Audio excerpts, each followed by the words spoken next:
Hello, my friends, and welcome back. Thank you very much for being with me again today. Well, Putin doesn't give a that Western businesses are leaving Russia.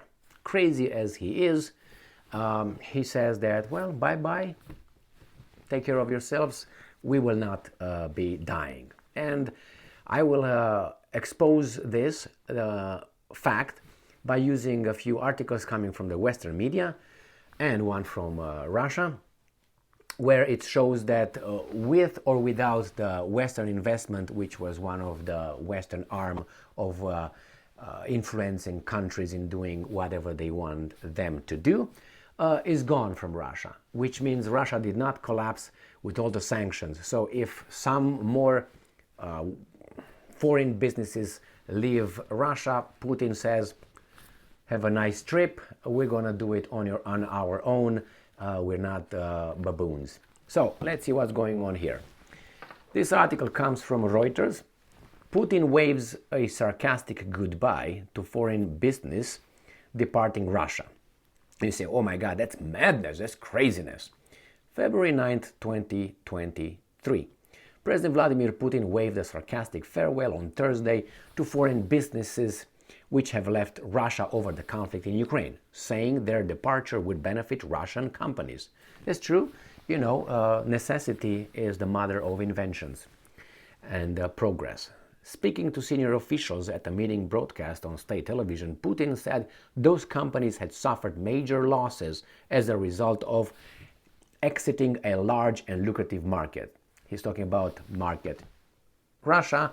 Those companies with major losses, the foreign companies that had to pull out because of the sanctions.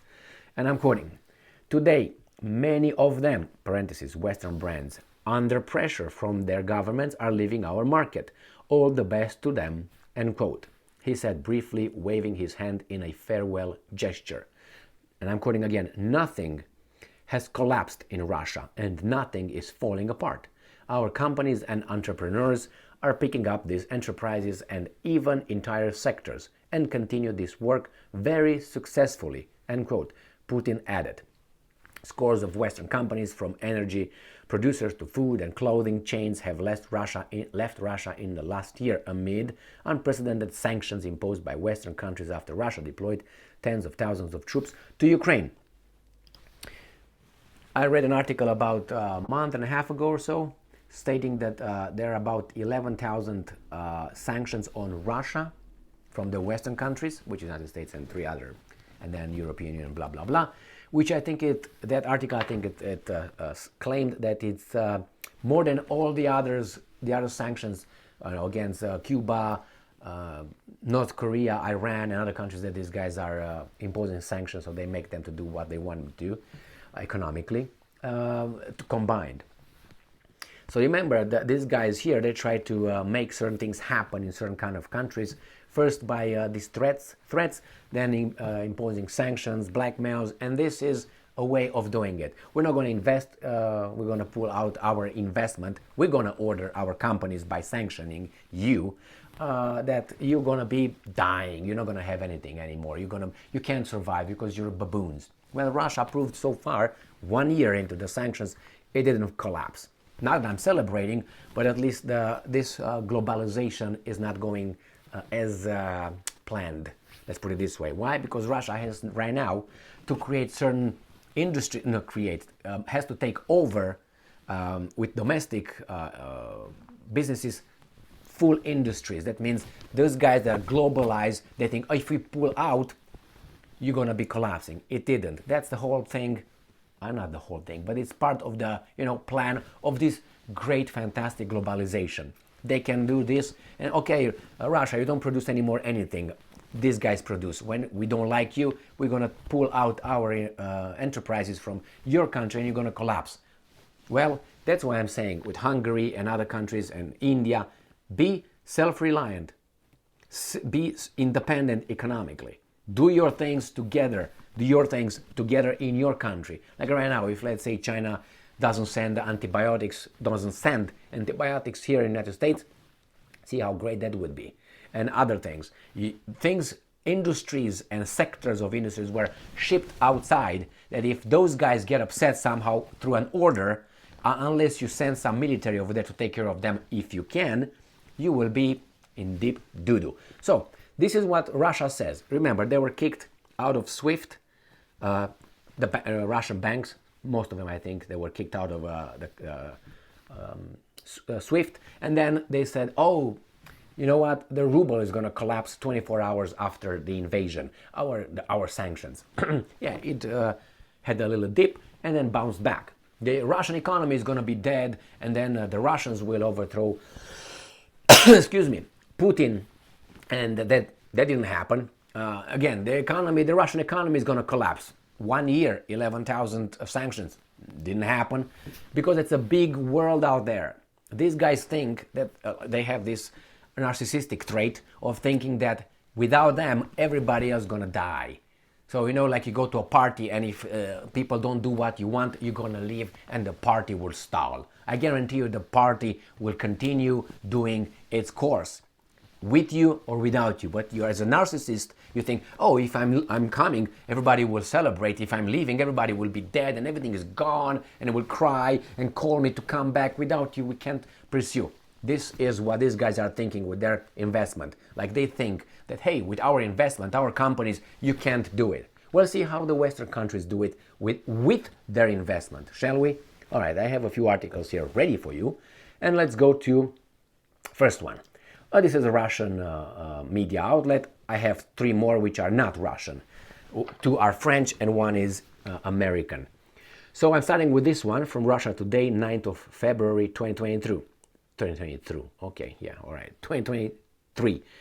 Britain's facing permanent, quote-unquote, reduction in living standards report. Now we say, well, the report comes from Russia Today. No, it comes from the National Institute of Economic and Social Research, NIESR. Okay, and I don't think that's a Russian, okay, because that's a UK oldest independent economic research institute, okay. This year, and besides, I don't care where the information comes from as long as it's accurate. And I have to verify it's accurate, and since it comes from UK, it must be accurate. They wouldn't lie. This year, 7 million households will be affected, economists have predicted. UK households are suffering and I'm quoting, permanent decline in living standards as wages lag behind double-digit inflation and families struggle to pay their bills. The National Institute of Economic and Social Research, NIESR, NIESR, has warned, according to a forecast by the UK's oldest independent economic research institute released on Wednesday, 7 million households, which is the equivalent of 1 in 4, will be unable to cover their energy and food bills once the government starts scaling back its subsidies program in April. Energy prices remain high, while inflation is running above 10%, more than 5 times the Bank of England's 2% target. NIESR said the target will not be reached until the second half of 2025. I don't think they will never not never, 10 years, 15 years maybe. Grocery inflation alone soared to a new record of 16.7% in the 4 weeks of January, taking the advantage annual food shipping bill in the UK to, taking the average, what the hell, of £5,504, which is $6,781, up £788, which is $974 from last year, according to the latest research by Kantar. Now, NIESR economists warn the middle-income households will be hit hardest by the cost of living crisis. While the poorest families receive additional state aid, the middle classes will face a decline of between 7% and 13% in their disposable income, as much as £4,000, which is $4,800. And I'm quoting, I'm quoting, is that the shocks that have come along have progressively made us poorer per person, said NIESR Director Jagjit Nanda, whatever. Anyway, so this is how Great Britain is doing, okay? And those companies are leaving Russia. Okay, now this one comes from France 24, alright, obviously French media outlet. Britain faces biggest healthcare worker strike in history of NHS. This was on the what? On the 6th of February 2023.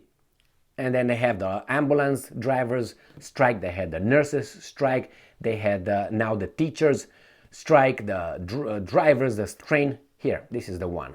Another one. UK's, this is from Daily News, all right? This is British, I thought it was American, no. It's British media outlet. UK's biggest strike in 10 years. 500,000 teachers and civil servants took to the streets to shout pay raise. All right, so that's great. They're doing fantastic over there. And the last one is from France. From what? France 24, French media outlet. This is from what? From February the 7th, 2023.